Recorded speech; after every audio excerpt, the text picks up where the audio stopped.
Auxiliary verb. Auxiliary ভার্বের বাংলা হচ্ছে সাহায্যকারী ভার্ব।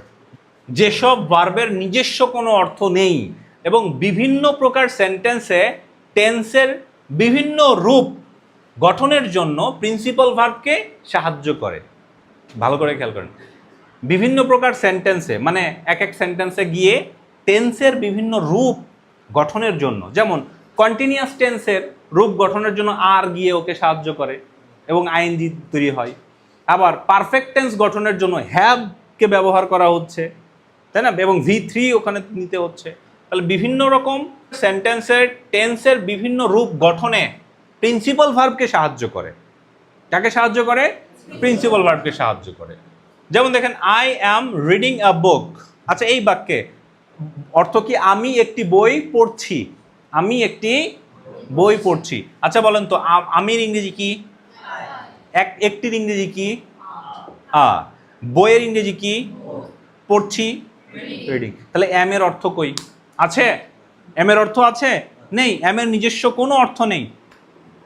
এম এর নিজস্ব কোনো অর্থ নেই।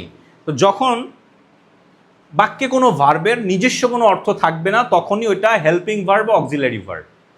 যখনই বাক্যে কোনো ভার্বের নিজস্ব কোনো অর্থ থাকবে না, তখনই ওইটা কোন ভার্ব? অক্সিলারি ভার্ব বা হেল্পিং ভার্ব। অক্সিলারি ভার্ব বা হেল্পিং ভার্ব, নিজস্ব কোনো অর্থ যদি না থাকে।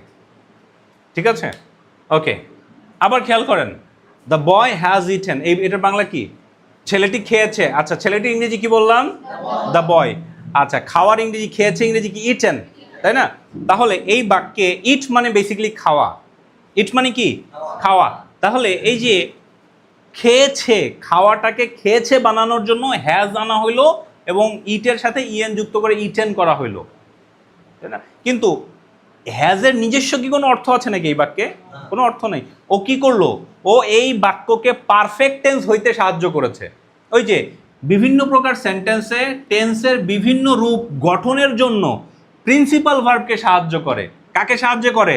প্রিন্সিপাল ভার্বকে সাহায্য করে।